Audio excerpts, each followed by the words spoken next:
Another parry-spamming Souls-like is here, and it's called Wolong Fallen Dynasty. Although calling it a Souls-like doesn't quite do it justice, as developer Team Ninja has proved that they're able to craft their own unique third-person action combat experience with the Nioh series. Or, for all of you Chads that have played it, last year's Stranger of Paradise, Final Fantasy Origin. While it might come off as the love child of Sekiro and Nioh, and spoiler alert, it kind of is, Wolong still offers some incredibly addicting gameplay with a streamlined progression system that's kept me hooked since release, despite some glaring performance issues on PC. My name's Johnny Bueno, and let's take a look at Wolong Fallen Dynasty. First, let's talk about Wolong's plot, which, to be honest, really isn't all that compelling. Your player-created character is essentially dropped into an alternate dark fantasy version of the Three Kingdoms period in Chinese history. An evil old man with very dry lips is sowing discord throughout the land, and it's up to you to stop him.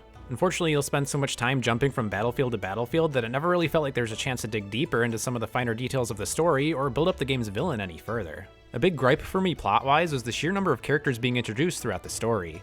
I had a hard time remembering any of their names aside from the more prominent figures like Guan Yu, as new characters were constantly being cycled in, leaving me feeling pretty overwhelmed.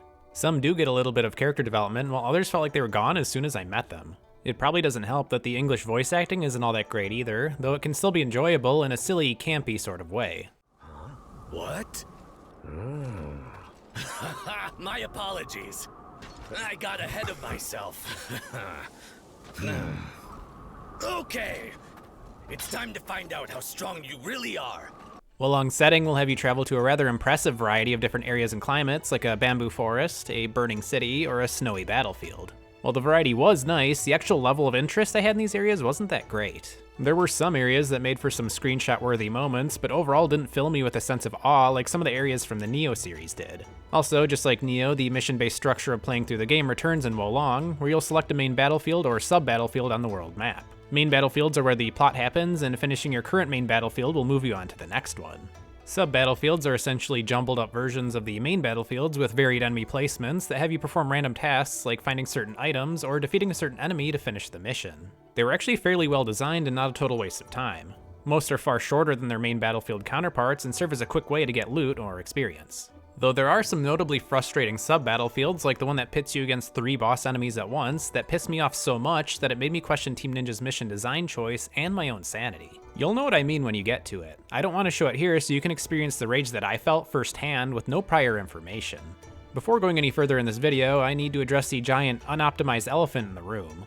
Wolong Fallen Dynasty's PC release was less than stellar, which I had the displeasure of experiencing firsthand. Frame drops, stuttering, random white flashes across the screen all plagued my experience on PC, and it was incredibly disappointing that Team Ninja let the game release in this state. Not to mention, once I was about halfway through the game, I experienced constant crashes to the point where the game just felt unplayable. I will say that, at the time of this review, there have been updates to the game that's fixed a few issues. I'm no longer experiencing crashes or sudden FPS drops, but the other problems remain. It's nice that Team Ninja was fairly quick in addressing these issues, but it's still a shame these weren't addressed before launch. All of this is a long way of saying if you're looking to purchase Wolong on PC, maybe wait a little longer for further optimization updates. If you're on console, these issues are far less prevalent from what I understand, so you can enjoy an ideally smoother experience.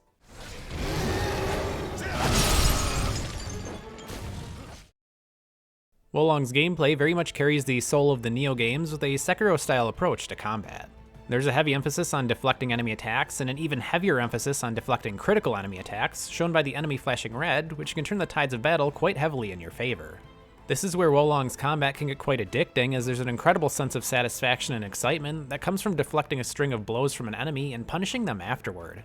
While I've seen many say that this combat is watered down compared to Nioh, as you can essentially just wait for an enemy to perform a critical attack, deflect it, and then punish them while they're vulnerable. But I think there's much more to it than that when you take into consideration martial arts and elemental counters, which will become far more important come post-game. Martial arts are essentially special moves that are tied to your equipped weapon and have the potential to dish out some serious damage when used at the right time. Elemental counters can shut down an enemy's power-up when used correctly, heavily rewarding you for your aggression. For example, you can completely cancel out a boss's fire buff when afflicting them with a water debuff. This adds a fantastic layer of complexity to swing a fight in your favor on top of what initially seems like a simple combat system. The tools are there to dominate your opponents, you just need to be aggressive and utilize them correctly. Of course, I can't talk about combat without mentioning the Spirit Gauge, which essentially serves as a combination of both your stamina meter and your mana bar. Attacking and deflecting will gain you positive spirit, adding to the right blue side of your Spirit Gauge. Getting hit and using abilities will give you negative spirit, putting you in the left red side of the gauge. This is where Wolong requires a careful balancing act of using abilities and maintaining aggression, as if you're hit when you're completely red on spirit, your character will be temporarily stunned and completely open to attack. It's a system that I honestly enjoyed quite a bit, as you're clearly rewarded for your aggression, forcing you to constantly keep an eye out for openings to fill your spirit gauge. If you can master this, then you essentially have a bottomless mana pool as long as you don't get hit. It can be a serious balancing act as you're learning a fight, but feels so good to utilize once you've mastered your ability to deflect attacks and can more comfortably focus on offense. A considerable factor that plays into how strong you are is your morale rank. Throughout a mission, you'll build up your morale rank through defeating enemies and planting battle flags, and the higher your morale, the more damage you do, and the less damage you take from bosses and enemies. These flags are hidden throughout each level, and I thought this was a cool system as it promotes a pretty fun sense of exploration, encouraging players to check every corner of each battlefield if they want to power themselves up for an upcoming boss fight. This also serves as a way to help players get more of an edge if they're struggling with a boss, which some might find incredibly helpful as Wolong doesn't feature any difficulty settings. Essentially, if a boss is killing you in 1 or 2 hits, it might be best to plant some more flags to give yourself more of a fighting chance. When it comes to the actual variety of enemies you'll be fighting, while there are plenty of bosses to test your skills against, the variety of normal enemies you'll encounter is actually quite slim. There's a number of generic human enemies, sure, but the actual demon enemies that put up somewhat of a challenge for the player lack some serious diversity. And the thing about Wolong's combat is, once you've figured out how to consistently deflect a specific enemy, they'll become far easier to defeat for the remainder of the game. And when there's so few demonic enemies to face, going up against them can get pretty boring as there's no new challenging enemies that will appear to keep you on your toes. You'll encounter the same hammer-wielding brutes or slippery mermaids over and over again, and I was tired of seeing them for the umpteenth time by the end of the game. Luckily, the boss variety does make up for this for the most part, as there are some absolutely phenomenal boss fights.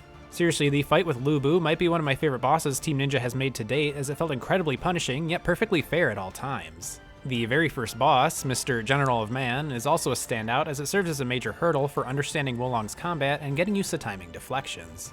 He was actually one of the bosses I probably spent the most time dying to, but once he went down, many of the bosses afterward felt like a cakewalk, up until Lu Bu, of course. This did admittedly make Wolong's boss difficulty feel kind of inconsistent, though I was kind of okay with not getting spanked by every single boss the game threw at me.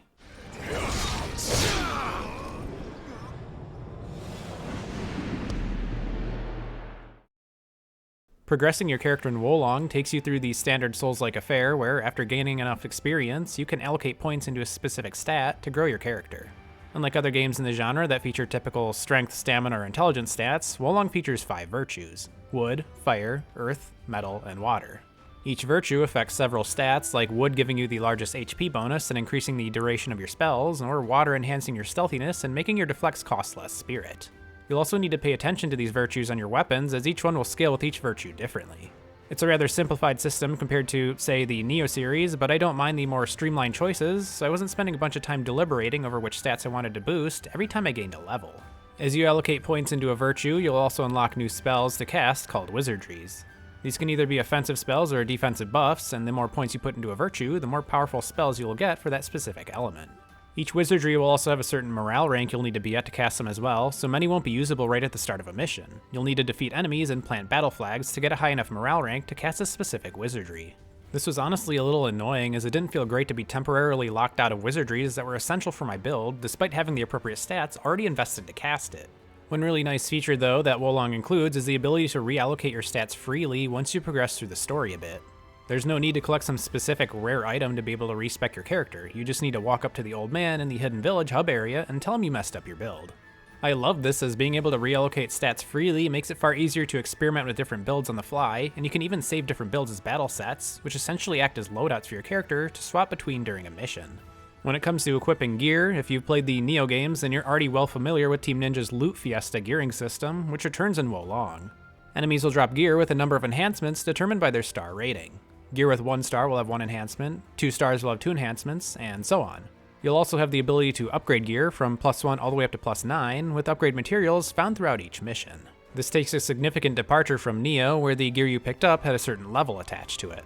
On one hand, Wolong's take on loot can be less tedious in comparison to Nioh's, as you can pick a certain set of gear you want for your build and hang on to it throughout the rest of the game through consistent upgrades. On the other hand, this makes the rest of the loot you get virtually useless, as you'll be salvaging every piece of loot you come across, taking away from the excitement of finding something new and useful.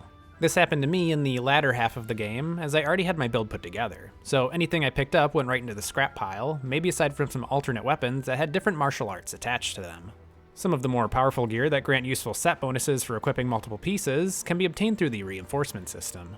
Reinforcements are essentially just NPC companions who you can summon to aid you in a level, and the more you fight with them, the higher their companionship level will raise, and once this reaches level 10, they'll gift you with their gear.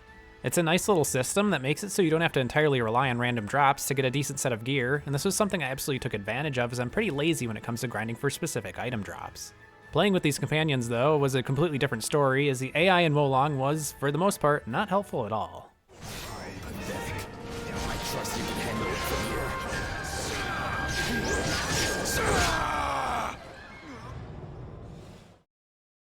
So, to wrap things up, let's take a look at what makes Wolong great and what makes it not so great. For the positives, Wolong's deflect-centric combat is incredibly addicting with a high skill ceiling that is genuinely fun to learn and master. The Spirit Gauge is overall a nice system that has players balance out their attack patterns and ability usage while rewarding aggression. Planting battle flags helps promote a sense of exploration in each battlefield and can actually feel pretty exciting when you find a well-hidden one. Streamlined stat allocation via the 5 virtues helps make building your character less painful and headache-inducing. And the ability to freely change your character's virtue allocation, along with the inclusion of battle sets, is a fantastic way to promote build experimentation. For the negatives, the story is a jumbled mess and very hard to follow, with characters constantly coming and going. The different levels you'll visit generally aren't all that impressive design-wise and overall felt pretty bland. Lack of enemy variety also leads to levels feeling much more boring, as you'll constantly encounter the same small pool of demonic enemies over and over again. Most gear you can pick up can feel completely useless once you've already geared up your character for your build.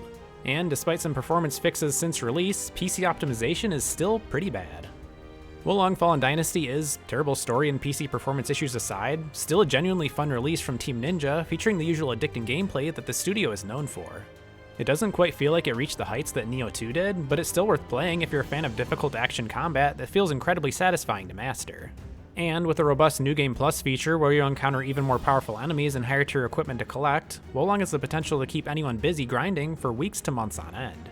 If you enjoyed this video, don't forget to give it a like and let me know what you think in the comments below. I appreciate every bit of interaction and support, as I love making videos like this. So please subscribe if you want to see more, and thank you for watching.